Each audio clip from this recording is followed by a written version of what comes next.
Vivemos em um mundo onde a onda de terror e desastres tentam roubar a nossa paz, onde o mal sempre está tentando prevalecer. Mas vemos pela palavra de Deus desde o Antigo Testamento que o cuidado de Deus para com aqueles que o temem e o buscam é muito real e permanente.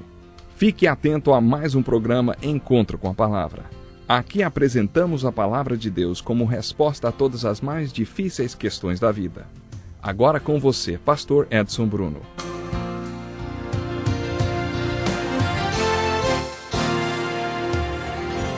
Você é muito bem-vindo ao programa Encontro com a Palavra. Esse é o estudo de todos os livros da Bíblia. É bom ter você conosco e sua atenção nos dá muita alegria. Acomode-se e acompanhe o programa de hoje. No último programa iniciamos o estudo dos capítulos 8 e 9 de 2 Coríntios. Nesses dois capítulos, Paulo apresentou sua melhor igreja, a igreja de Filipos, como exemplo no trato de ofertas para a sua pior igreja, que era a de Corinto, e, claro, um exemplo também para nós, né? Vamos primeiro analisar a qualidade da contribuição dos crentes em Filipos. Paulo diz que eles entregaram-se primeiramente a si mesmos ao Senhor e depois a nós, pela vontade de Deus. Já dissemos que para Paulo, antes que uma pessoa colaborasse com alguma oferta para o seu ministério, deveria preencher certos requisitos, ou seja, deveria primeiro ofertar para Deus e depois para ele, satisfazendo primeiro a vontade de Deus e de sua obra. Deveria dar por livre e espontânea vontade, sentindo-se privilegiada por poder ofertar. Parece que isso era muito importante para Paulo. Ele jamais forçaria ninguém a fazer nada. Na carta a Filemon, que estudaremos mais tarde, Paulo apelou para que ele, de bom grado, recebesse de volta um escravo fugitivo, tendo em Cristo plena liberdade para mandar que você cumpra o seu dever. Prefiro fazer um apelo com base no amor. Para Paulo, era importante que as pessoas tomassem suas atitudes de livre e espontânea vontade. Assim deveria ser a oferta, uma oferta espontânea, por vontade própria. Deus ama quem dá com alegria, não quem dá com relutância. Os filipenses tinham dado com alegria e generosamente, o que nos ajuda a entender melhor o princípio da mordomia. Quando alguém dá uma boa oferta, as outras pessoas ficam se perguntando se quem está ofertando é rico e logo pensam, para ele é fácil fazer isso. Mas, de acordo com Paulo, os filipenses, no meio da mais severa tribulação, a grande alegria e a extrema pobreza deles transbordaram em rica generosidade. Eles não eram generosos porque eram ricos. Pelo contrário, eles estavam passando por provações. Isso nos leva à questão da possibilidade. Paulo falou sobre isso quando mencionou que eles deram tudo quanto podiam e até além do que podiam. O que será que significa dar além do que se pode? Os filipenses davam baseados naquilo que tinham e não no que não tinham. Muita gente pensa que se tivesse $1 milhão, ofertaria mais ao Senhor. Mas a mordomia consiste em dar o que se tem. Preste atenção nessa história. Um jovem pastor tinha entre os líderes da sua igreja um homem muito rico. Esse pastor era meio preconceituoso em relação a pessoas ricas, porque achava que elas jamais poderiam ser crentes fiéis. Este homem, que tinha idade para ser pai do pastor, percebendo preconceito, um dia levou o pastor para dar uma volta de carro, como um pai leva o seu filho para passear e conversar. Durante o passeio, o homem rico mostrou todas as suas propriedades pela cidade. Em dado momento, o jovem pastor disse que não saberia o que fazer com tanto dinheiro, ao que o senhor rico então respondeu: mas o Deus que eu sirvo sabe, e foi por isso que ele não fez você rico. A partir daí, aquele homem começou a compartilhar com o jovem pastor sua visão, dizendo que ele era rico porque Deus sabia que podia confiar a ele aquele dinheiro. Ele foi o filho mais velho de uma família de 9 filhos. Quando seu pai morreu, ele estava fazendo faculdade. Seu pai lhe deixou a responsabilidade de mandar todos os seus irmãos menores para a faculdade, para que eles se tornassem missionários. Antes do pai morrer, ele prometeu que lutaria por isso. Durante a depressão, quando o último irmão foi para a faculdade, seu contador veio lhe cumprimentar.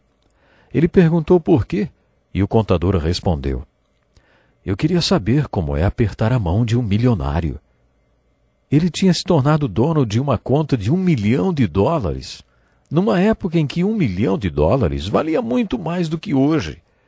Naquele tempo, aquele homem sozinho já sustentava 120 missionários.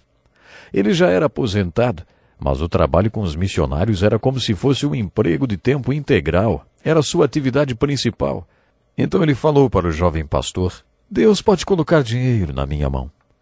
A essa altura o jovem pastor disse: se eu tivesse muito dinheiro, daria muito para o Senhor. Aí o homem rico perguntou: quanto você dá hoje, hein? Se hoje você não dá nem 10%, você não daria muito para Deus, nem se tivesse milhões de dólares. Sabe, o nosso contribuir, nossa mordomia, não deve estar baseada no que não temos, mas sim no que temos. Vamos ver juntos os padrões de contribuição dos filipenses. Os filipenses davam além das suas possibilidades. Será que você consegue fazer isso? Eu conheci um casal que fazia. Eles analisavam o orçamento que tinham e o valor que podiam ofertar. Por exemplo, R$500 por mês. Aí eles se comprometiam a ofertar R$1.000 e começavam a orar e observar Deus trabalhar até que o dinheiro vinha das formas mais inesperadas. Sabe, isso é dar além das possibilidades. É por isso que no início do capítulo 8, Paulo falou: queremos que vocês tomem conhecimento da graça que Deus concedeu às igrejas da Macedônia. Essa palavra graça corresponde à palavra grega charis, que significa poder e bênção de Deus sobre sua vida. A questão não está no que você conquista, retém ou consegue. A questão está no que se torna possível com a graça de Deus na sua vida. Você pode provar a graça de Deus no que se refere a dar e ofertar, que é a graça de contribuir. Existia também o princípio da igualdade na contribuição dos filipenses.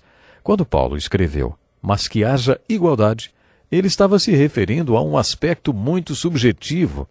Eu não sei como Deus faz, mas Ele faz. Ele pega a contribuição de alguém que ofertou com extrema dificuldade, como a viúva que deu sua última moeda, e faz daquela quantia mais do que os milhares que não farão nenhuma falta para o milionário. Esta igualdade só é possível através da graça de Deus. A contribuição deve ser proporcional ao que cada um tem. No Velho Testamento encontramos a ordem do dízimo, que corresponde à 10ª do que a pessoa tem. Mas o dízimo não representa apenas uma 10ª, mas a primeira 10ª. De acordo com Malaquias, o povo estava roubando de Deus porque estava retendo o dízimo. Além do dízimo, que pertence a Deus, eles ofertavam. E além das ofertas, eles também ofereciam sacrifícios. No segundo livro de Samuel, Davi demonstrou o que significava ofertar para ele. Ele diz: não oferecerei ao Senhor, o meu Deus, holocausto que não me custe nada. Ofertar com sacrifício era algo proporcional. 10% para um trabalhador que ganha um salário mínimo pode significar muito mais do que 10% do salário de um diretor de empresa. As duas quantidades são dízimos. Mas se os dois vão oferecer um sacrifício ao Senhor, então o diretor de empresa terá que dar alguma coisa que lhe custe, que lhe sinta no bolso. Ele talvez tenha que dar muito mais do que os 10% do dízimo. O conceito do Novo Testamento é que tudo pertence a Deus e não apenas os 10%, e nós somos apenas mordomos, administradores ou gerentes de tudo que Deus nos entregou.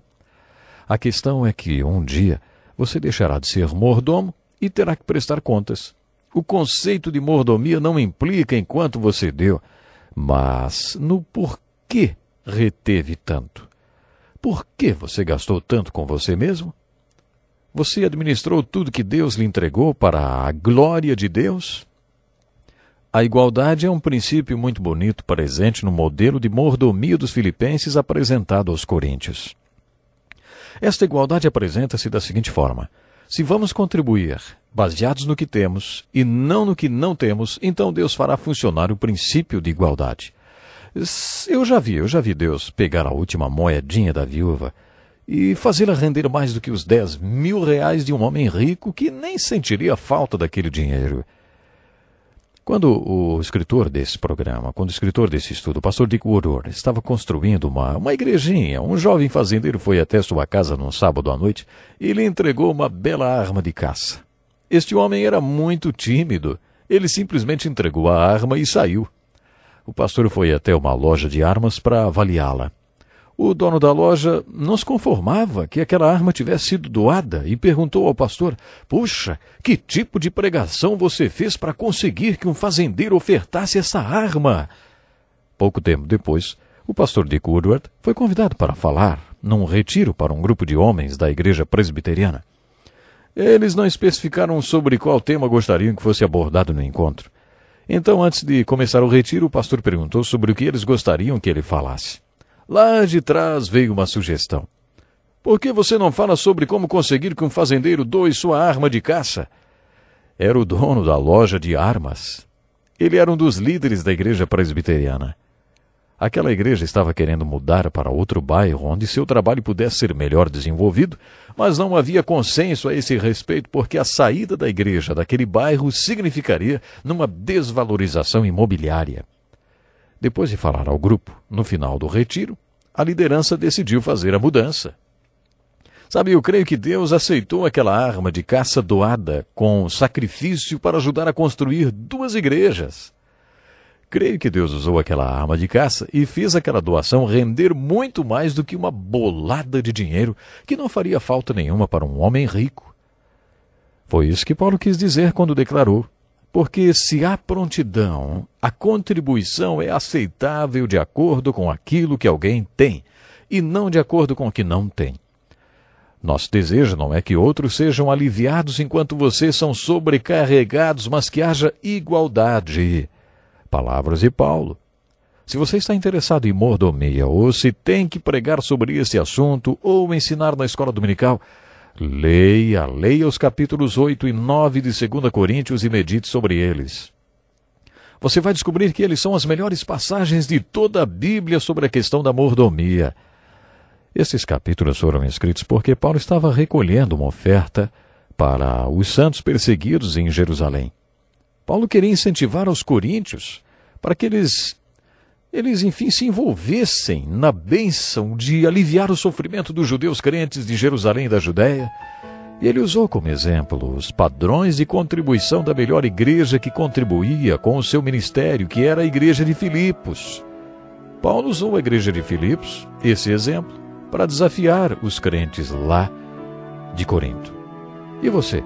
Você possui a percepção de que tudo que tem pertence a Deus e que Ele quer que você seja apenas o mordomo de todos esses bens? Se você não tem muito, talvez seja porque Deus sabe que não pode colocar muito na sua mão. Seja fiel com o que você tem e Deus o abençoará. Até o próximo programa.